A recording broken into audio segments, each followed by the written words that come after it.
Hello friends. आज हम लोग ऑटोप्सी के पार्ट को कंटिन्यू करेंगे और ये ऑटोप्सी का सेकंड पार्ट है। इसमें हम लोग मेडिको लीगल ऑटोप्सी के बारे में पढ़ेंगे। मेडिको लीगल ऑटोप्सी जो है वो most common type of autopsy होता है और यह डन किया जाता है medico legal cases. Requisition by investigation officer या फिर इनक्वेस्ट ऑफिसर जरूरत होता है और इसमें रिलेटिव्स का कंसर्न का कोई नीड नहीं है and body will be handed over to the investigation officer या फिर inquest officer. Objectives of medico legal autopsy का देखें तो इसमें determine cause and manner of death. Cause and manner मतलब कैसे, क्यों मरा और कैसे मरा। इसमें हम लोग टाइम सिंस डेथ के बारे में बता सकते हैं। मेडिको लीगल ऑटोप्सी के थ्रू हम लोग पर्सन का आइडेंटिटी ये कर सकते हैं एंड अगर पर्सन को कोई इंजरी है तो उसका हम लोग डॉक्यूमेंट बना सकते हैं कि मतलब किस तरह का इंजरी है, लैसरेशन है, एब्रेशन है। ये इंजरी का हम लोग दूसरे वीडियो में देखेंगे injury. And newborn infants का मेडिको लीगल ऑटोप्सी किया जाता है ये चेक करने के लिए कि बच्चा जो है जिंदा होने के बाद मरा या फिर पहले ही मर चुका था। डेड पैदा हुआ या फिर पैदा होने के बाद डेड हुआ। ये सीक्वेंस ऑफ ऑटोप्सी का देखा जाए तो हम लोग मतलब ये डिपेंड करता है कि केस क्या है, कैसा केस है, या फिर पर्सन के ऊपर भी निर्भर करता है कि आप चाहें तो आप कोई और ऑटोप्सी पैटर्न आप कहीं और से शुरू कर सकते हैं। मैं मेरा जो मर्जी होगा मैं उससे शुरू कर सकता हूँ। ये पॉइजनिंग के केस में देखा जाए तो फर्स्ट सबसे पहले क्रेनियल कैविटी खोला जाता है और उसमें स्मेल देखा जाता है associated with poison. Cyanide poisoning में oil of bitter almond smell आता है।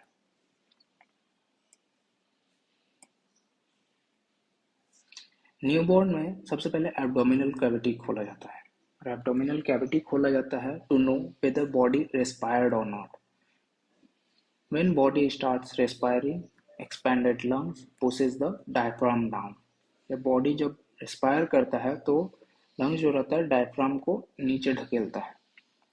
But thus abdominal cavity is opened first और वो इसलिए to check the level of diaphragm। अगर diaphragm is at lower level that means body has had respired, but अगर diaphragm higher level पे है तो body respire नहीं किया था।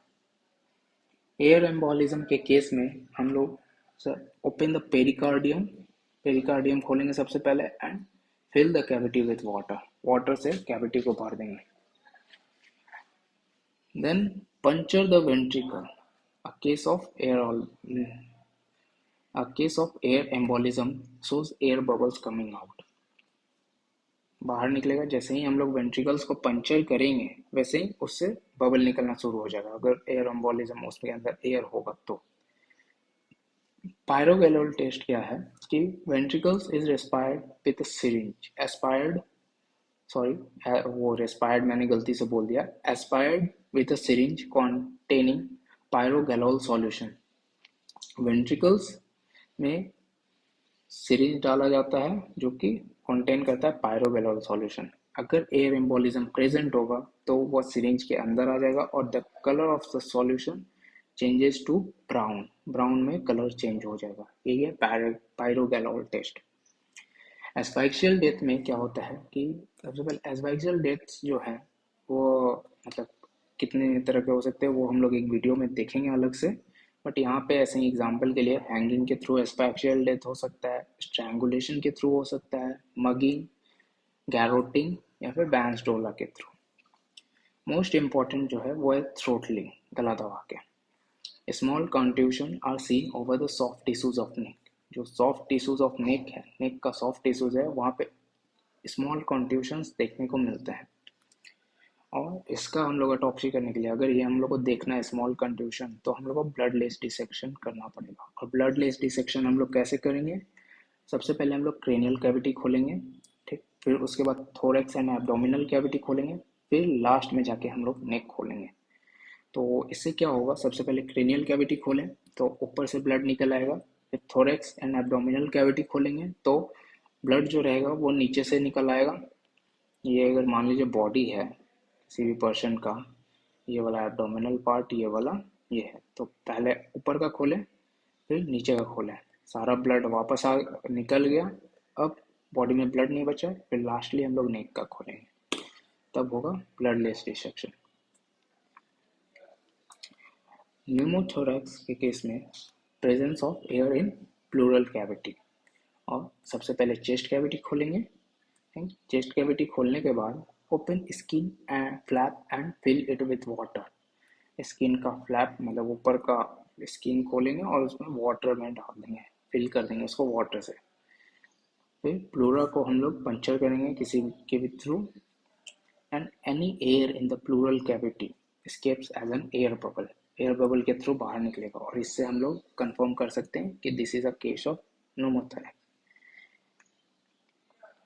अब इसके बाद हम लोग बात करेंगे कि ऑटोप्सी में कितने तरह के इंसिजन होते हैं। तो ऑटोप्सी में जनरली 5 टाइप्स ऑफ इंसिजन होते हैं: आई इंसिजन, वाई इंसिजन, और and this alls are on the based basis of shape of incision. I incision में हम लोग आई शेप देखेंगे, वाई इंसिजन में हम लोग वाई शेप देखेंगे, मॉडिफाइड इंसिजन में भी वाई शेप का ही होता है, टी इंसिजन में T shaped and X incision में एक्स शेपेड, वो हम लोग बाद में पिक्चर के द्वारा भी देखेंगे। तो सबसे पहले हम लोग बात करते हैं आई इंसिजन के बारे में। आई इंसिजन आप देख सकते हैं जैसे कि यहाँ पे आपको ये दिख रहा होगा, ये वाला लाइन सीधा लाइन जा रहा है, ये लाइन ऐसे अंडर द चिन होते हुए भी होता है। Incision start from the chin, sorry थोड़ा सा मैंने ये वाई इंसिजन का बोल दिया।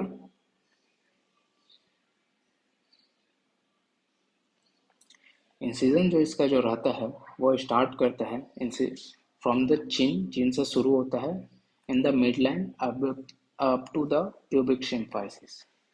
यही सबसे कॉमन टाइप ऑफ इंसिजन है, और इससे क्या है कि नेक टू पेल्विस सारे ऑर्गन्स खुल जाएंगे, यहाँ से लेकर के यहाँ तक जितने भी ऑर्गन्स है सभी खुल जाएंगे। वाई इंसिजन का बात करें तो incision starts from the shoulder. Incision जो है ये शोल्डर वाला पॉइंट है, शोल्डर वाला पार्ट से ये स्टार्ट होता है acromion process, and comes below the breast, ऐसे ब्रेस्ट के नीचे आता है, ठीक, meet the xiphisternum, from the xiphisternum it comes to the pubic symphysis, और ये ज़िफिस्ट्रम से फिर प्यूबिक सिम्फाइसिस के तरफ आता है। ये दूसरे साइड भी होगा ऐसे करके, तो this looks like a Y, इसलिए इसको बोलते हैं Y incision. It is cosmetically better incision for female, as incision comes below the breast and isn't obvious. ये जो है अगर इसको मतलब देखने या कॉस्मेटिकली बात करें तो ये वाला इंसिजन ज़्यादा अच्छा से फीमेल्स में होता है, क्योंकि उनका ब्रेस्ट जो रहता है वेल रिमार्क्ड रहता है, आराम से उसमें कर सकते हैं। मॉडिफाइड वाई इंसिजन में कैसे होता है कि incision starts from the mastoid process, यहाँ पर जो मैस्ट्रॉइड प्रोसेस है वहाँ से इंसिजन स्टार्ट होता है, and meets the suprasternal notch, and ये जो है मीट करता है सुप्रा, यहाँ से ऐसे आकर के यहाँ पे सुप्रास्टर्नल नॉच में मीट किया, यहाँ पे सुप्रास्टर्नल नॉच है, और from suprasternal notch it comes down to the pubic symphysis in the mid line, और फिर मिड लाइन से होते हुए प्यूबिक सिम्फाइसिस में आ जाता है। It helps in examining the neck in detail, ये जो है वह नेक को एग्जामिन करने में डिटेल में ये करता है, हेल्प करता है। अब अभी हम लोग नेक का डिसेक्शन के बारे में हम लोग कहाँ पे पढ़े थे? यस, हम लोग नेक का डिसेक्शन के बारे में पढ़े थे एस्फैक्सियल डेथ में, उसमें ब्लडलेस डिसेक्शन करना होता है।